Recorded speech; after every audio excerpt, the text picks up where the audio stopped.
everyone, it's Justine and welcome back to Stenciling for Cardmaking, my free online class. Thanks so much for watching, and don't forget to check out my free PDF files over on my blog. It's just listed in the description below. And please do not forget to share this with your friends or with your other crafty Facebook friends so that we can get a little bit more engagement than my usual videos and I can continue to do these classes for free. Alright, so today we're going to be doing texture paste and masking. I originally was planning on doing this for 2 separate days, but I decided to combine the techniques today. I'm going to start off by grabbing a piece of masking paper and a Simon Says Stamp rectangular stitched die, and I'm going to send that through my die cutting machine. This is going to create a really great frame so I can have just a nice white border around my stenciling and my texture paste. I'm going to run this through my Big Shot machine, and then I'm going to have to just fit the actual panel that I just cut out onto my card front. My card base measures 8.5 by 5.5. It's scored at 5.25 inches in the middle there, and I'm just going to attach my frame here to the actual card.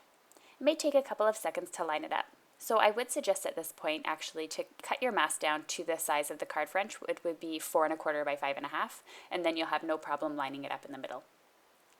I'm going to add my stencil. I'm using a stencil from My Favorite Things, and I'm just going to line it up onto my card here. It's called English Brick, and I'm going to be using some white texture paste from Dreamweaver. This is the glossy white, and I'm just going to go over it with my palette knife. So you can see I add quite a bit, and then I just kind of scrape it across until I get a nice even texture. You don't want the embossing powder to be, or the embossing paste to be too thick because it will take a really long time to dry. I really like having a clear and a white texture paste. I find that's all I really need. If you really like to do golds and silvers, especially around Christmas time, then those might be some other colors worth investing in. However, white texture paste can be added with any re-inker to make any color of texture paste you'd like.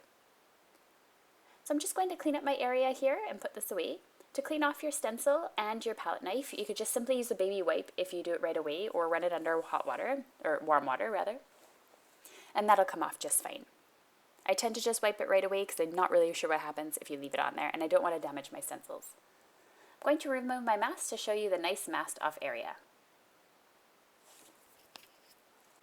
I'm also just going to turn it to the side for you in just a second so you can see the actual texture and the nice layer that it gives to your card without making it too bulky.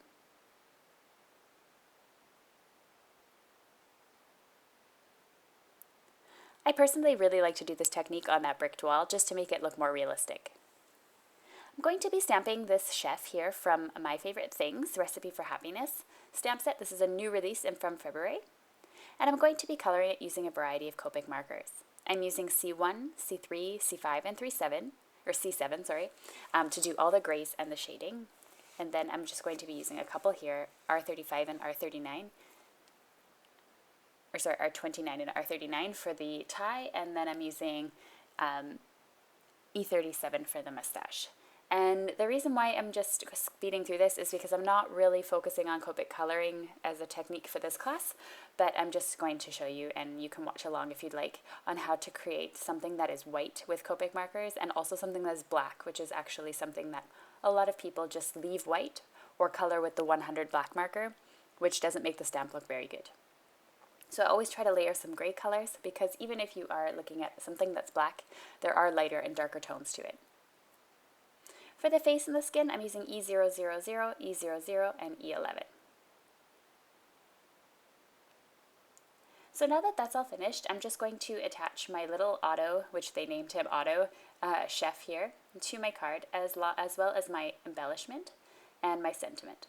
So for my sentiment, I just cut out a panel with that stitched rectangle die again, and I am going to be stamping a sentiment from this stamp set, and it says, "Thanks for being there in a pinch," I believe, and I'm just going to stamp that also in Memento black ink so that the black inks match on the image as well as on the sentiment. So thanks for being there for me in a pinch. Super cute sentiment, love it. Alright, so I just simply need to attach these onto my card. Now, personally, my card is not dry at this point, but you want to make sure that it's dry so you don't have any silly mistakes. But because I was kind of creating this video in a little bit of a rush this morning, I just thought to myself, I'll just stick it on here and then just leave it to dry. So I'm just sticking on my sentiment. I used some 3D foam tape for that, and then I added little Auto Chef here to the back, or to the side rather. And I'm just going to fold it, which proved to be a little bit difficult with the wet texture paste on it, and reinforce that with a bone folder. Again, another good reason for actually waiting for this to dry, because your cardstock will be kind of saturated with liquid at this point, so it's always better to just let it air dry. Just going to adjust my sentiment, which kind of got thrown out of place there, and that's the end of today's card tutorial. So I hope you enjoyed today's card as featuring the texture paste and masking. Don't forget to check out my blog for all the supplies that are used, as well as a link up if you're playing along with me. You can click on my blog up at the top. Subscribe to my channel on the right hand side, or if you missed yesterday's class on the basics of stenciling, you can click on that photo there and it'll take you there. Thanks so much for watching, everyone, and I will see you on Thursday.